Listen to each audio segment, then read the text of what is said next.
Mula sa Far East Broadcasting Company, Philippines, narito ang isang programang tatalakay sa iba't ibang kaisipan ugnay sa ating kultura at mga kaganapan na ang magbigay ng liwanag sa usapin ng wastong katuruan at kaugalian. Kamalayan, kasama si Pastor Jebo Banzuelo.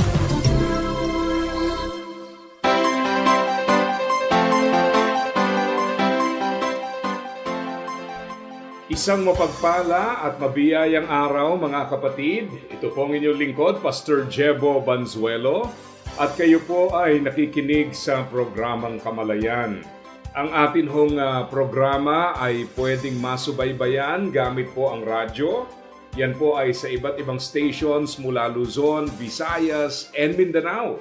At tayo po ay nagpapasalamat din sa mga online platforms. Yan po ay either sa YouTube, Facebook, o kaya naman po sa mga streaming apps. Abang-abang lang po sa inyong mga istasyon na pinakikinggan upang ang mga links na ito ay inyo pong masubaybayan. At syempre nagpapasalamat po tayo sa lahat ng mga nagtitiyak na ang ating programa ay inyo pong masusubaybayan. Sa atin hong pag-aaral sa pagkakataong ito, pag-usapan po natin kung paano tayong tatakbo na merong pagtatagumpay. Alam nyo, napakahalagang ilagay sa ating isipan na from time to time, nagkakaroon po tayo ng tinatawag na complacency. Ang ibig sabihin po ay may pagkakataon na parang wala tayong kasigla-sigla na tumakbo sa takbuhin ng buhay espiritual. Totoo yan.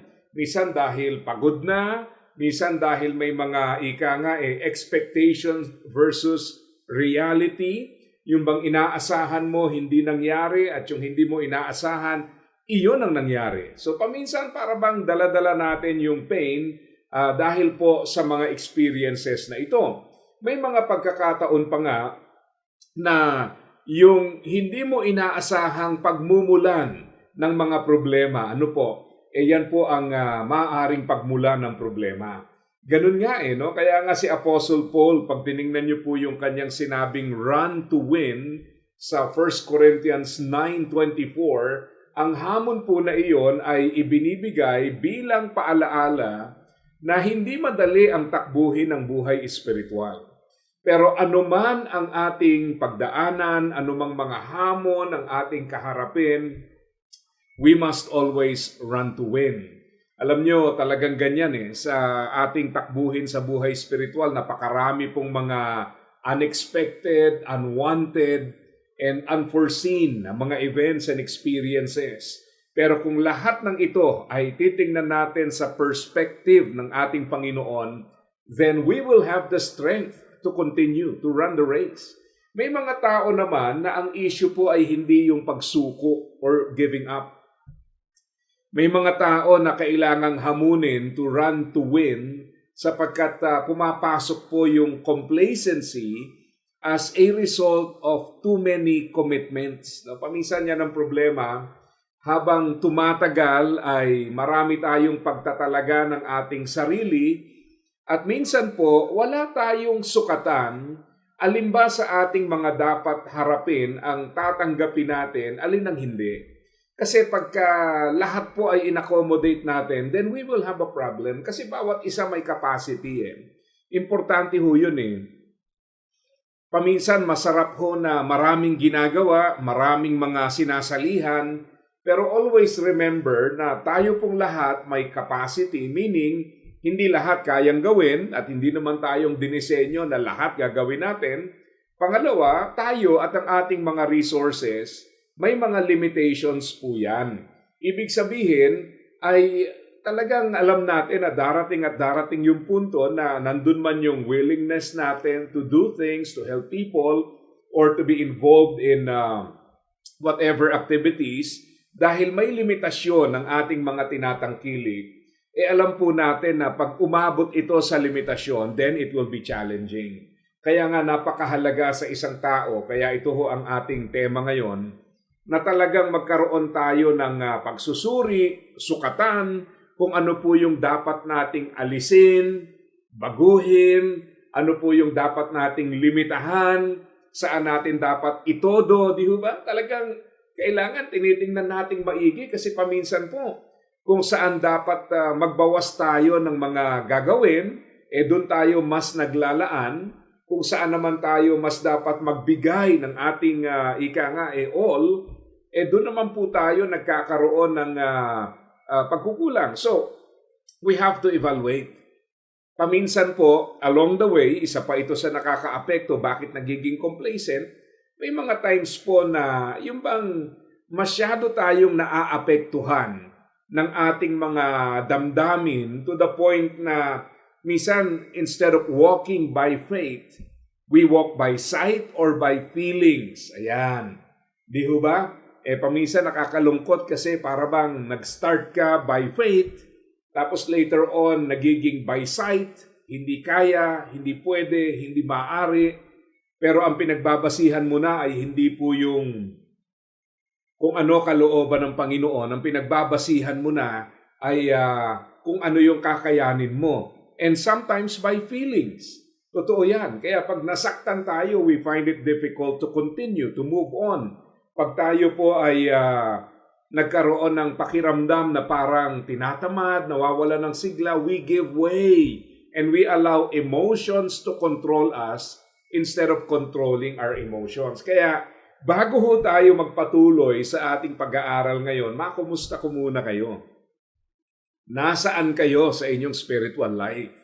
Can you honestly say that today is better than yesterday? Pwede ba nating masabi na mas mainam ang kasalukuyan kaysa nakaraan?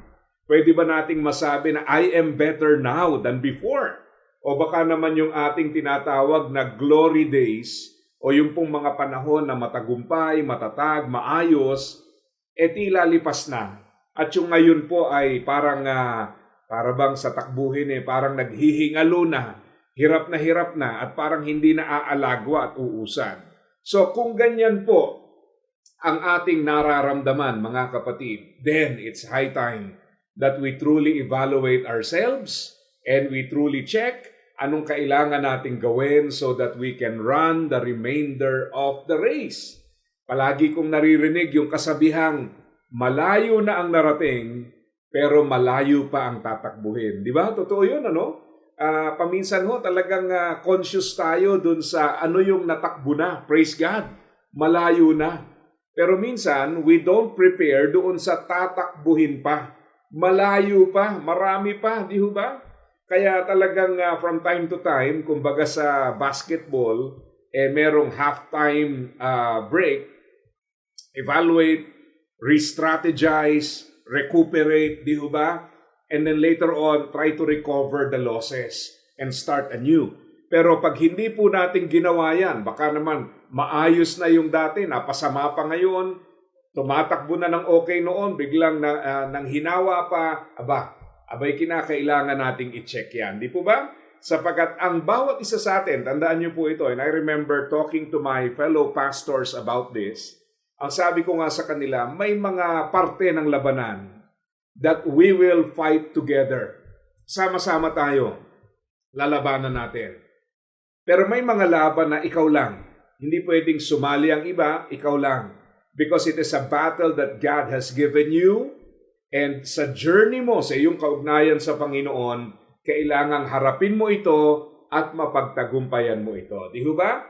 Kaya sa ating pag-aaral ngayon, gusto kong ilagay nyo yan sa isip nyo. Kasi paminsan pag talagang nasa isip natin na nandyan naman si minsan maninisi pa tayo ng ibang tao. Hindi kasi ako tinulungan, hindi ako sinamahan, hindi ako ginabayan. Maybe the battle is not for him. Maybe it's your personal battle that you have to be victorious. And paminsan po, yung sama ng loob mo is a battle you need to fight. Yung mga hurts mo paminsan is between you and the Lord. Huwag nating isisi sa iba, huwag nating ibaling sa iba. Aking naranasan sa buhay espiritual, if you keep blaming other people, if you keep projecting the blame, pointing fingers at other people, you will never take responsibility, you will never grow. Totoo yan. Maraming tao palagi, sila kasi, kasi ganito ginawa sa akin. They never grow. Totoo po. Why? Because they don't take responsibility. Kaya sa ating pag-uusap ngayon, pag-uusapan natin, how do we actually take responsibility? What do we need to do? So tingnan po natin ang ilan sa mga bagay na dapat nating gawin so that we can run the race and win. Number 1, you have to change your perspective. Paminsan po, palaging I can't. We focus on the limitations, on the reasons why we cannot instead of why we can. We allow our failures, our pain, our struggles, hardships to define the race for us. Diba? Kailangan baguhin natin. Sabi nga nila, pagdating sa attitude, di ho ba yung kalahating baso ng tubig, sa dalawang taong nakatingin, magkaibang interpretasyon dyan eh. Pwedeng sabihin ng isa, ay kalahati na lang. Pwedeng sabihin ng isa, may kalahati pa. Salamat. So sa buhay Kristiyano, ganun din. Kaya nga hindi ba, doon sa James chapter 1, verse 2 to 5, and then sa Romans 5, yung mga unang passage doon, ang sinabi ho ron, whenever you face trials of any kind, let it be an opportunity for great joy. Binabago yung perspective natin kasi hindi naman tayo sanay na pag may problema, ang unang tingin po natin ay rejoice. Totoo yan. Kadalasan po, ayaw nga natin ng problema. Kadalasan nga, tinatalikuran, sinusukuan, iniiwasan, pinapanalangin nating huwag maranasan yan. But maybe it's time to change our perspective. Baka sa kakatanggi, kakatakas, kakalayo, kakaiwas sa mga hamon, hindi ka na lumalago. Alam nyo, pagka nagpupunta ka sa gym, karamihan dyan merong mga nakapaskil na nakalagay, no pain, no gain. Pag walang hirap, wala hong paglago. Totoo din yan sa spiritual life. May mga challenges po that in this context, doon natin nararanasan ang pagkilos ng Diyos. Hindi ba? Kagaya po ng napag-aralan natin sa buhay po ni King David. Imagine, na-anoint to be the next king of Israel to replace King Saul. Hindi ko alam kung ano yung pakiramdam na na-anoint ka to become the next king. So, kailan mangyayari ito? Nandun na anointed na Kailan, paano? Di ba? Pero sa halip po na salubungin siya ng tao at sabihin, okay, eto na ang corona, isuot mo na bagay sa'yo, ay hindi ho ganun nangyari. Alam natin that the way to the throne was not easy. Lalabanan pa niya si Goliath, di ho ba? At sa paglaban niya kay Goliath, maraming bagay pong nakapaloob doon. Una, yung pagtatagumpay po niya affirmed to the people that God is with him and he is truly the righteous leader.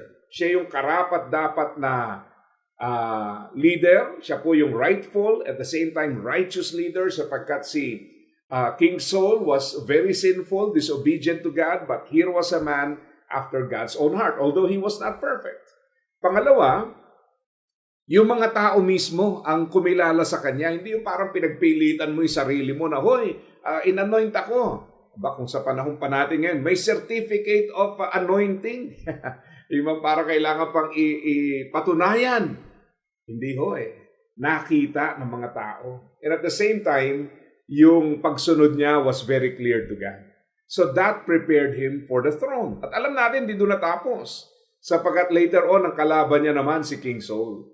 So nakita niyo po, sometimes nandun po yung pangako ng Panginoon, but how things will unfold is still a mystery. Pero ang importante ho roon is we learn to trust in God every step of the way. Yan. Change your perspective. Pangalawa po, challenge your patterns or habits. Napakahalaga po nito. Alam nyo, merong mga pag-aaral na nagpapakita na kaya yung mga taong alam naman nila yung gagawin, gusto naman nila, but since the problem is, they don't have the right habits that will lead to the best results. Walang nangyayari. Hindi ho pwedeng puro puso, sana, wishful thinking, hindi. Ano yung mga habits na ide-develop mo sa sarili mo? Kasi pag hindi ka nagtuon sa mga habits na ito, you are the same person, maybe with a different dream. Ikaw din yon, pero naiba yung pangarap. Pero yung pangarap, malabong mabuo at maabot dahil ikaw pa rin yon. Hindi mo naman binago yung sarili mo. So we have to challenge our patterns. No? Kailangan tanongin natin ang sarili natin, kailan pa ba ito? Itong mga bad habits na ito na talagang humahatak sa akin pababa. Kailan mo babaguhin yan? Kailan mo aalisin yung bad habits? Kailan ka magbubuo ng good habits? Di po ba? Kinakailangan yan eh. Hindi pwedeng basta lang gusto, sana. Yung mga ganyang approach at pananaw, it does not lead to anything. Kaya ang napakahalaga po is challenge your patterns. Paghirapan mo yung mga habits, no, sa biyaya ng Panginoon that will lead you to victory. Si King David, nilabanan niya si Goliath. Dala-dala niya tirador. Tirador, mga kapatid. Pero alam niyo, hindi ho ito yung tipong tao na nakakita ng tirador, ay masubukan niya at gagamitin ko laban dito sa higante. Lord, bahala ka na ha. Hindi ako marunong gumamit nito, pero patamain mo. Ay, hindi ho. Pag binasa niya istorya, kinuwento niya na dati-rati itong mga nilalabanan ko, leon, oso, gamit ko itong slingshot. In other words, it was a skill that he developed. Taglay niya na yon. Pinag-inam, pinagbuti niya yon. Hindi ho siya nakachamba ron. Of course, the Lord's favor was with him. Pero ang bottom line, mga kapatid, it was not in the absence of the right habits. Sa atin din, anong mga habits yun na kailangan nating i-develop? Anong mga habits yun na kailangan taglayin so that we can become the person that God can use? That's number 2. Number 3, choose your influences. Alam nyo, from time to time, we have to evaluate, no? Sino ba itong mga kasama ko? Naalala ko ho noon, nung ako'y nahilig mag-bisikleta. Pag nasama ka dun sa mga papawis lang, no? Yung mga tipong by konti, walang goal, walang distance na gusto ma-achieve or pace. Alam nyo, wala namang masama doon kung yun yung gusto nyo mangyari. Walang masama. Sinasabi ko lang, if you want to see improvement, then a goal must be set. And you have to run with the best, go with the best, and go with people who are competitive. Yung talagang hahatak sa'yo. Kasi ang natural tendency natin is to look for people who are either below our ability or at par. Parehas. Bibihira tayo mahanap nung magtutulak sa atin. Di ba sabi nga sa Proverbs, as iron sharpens iron, one man sharpens another. So, ibig sabihin nito, merong conscious effort to surround yourself with the right influences. Yung mga taong mahihirapan kang gumawa ng hindi tama. Yung mga taong mahihiya kang hindi gumawa ng tama. Yan, ako. Tingnan nyo, kahit sa church, pag lagi mong kausap, yung puro reklamo, mamaya reklamador ka na rin. Bakit? Kasi para bang ang dating palagi, tama na ito, okay na tayo sa kalagayan natin. Sila naman kasi, sila may problema. In reality, ang nangyayari po doon, you blame other people and you become comfortable with your current situation. So ano nangyayari ngayon? Hindi ka lumalago. Kasi naghahanap ka ng mga dahilan para hindi lumago. But strive to work hard. Tingnan nyo, minsan ang layo-layo na nung iba na pag-iiwanan ka na. Bakit? Mali eh.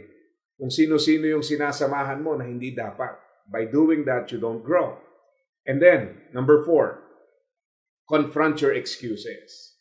Ito napakahalaga. Kasi paminsan po, may katotohanan dun sa sinabi na kapag ka gusto, di ba? May paraan, pag ayaw, maraming dahilan. Totoo yan eh.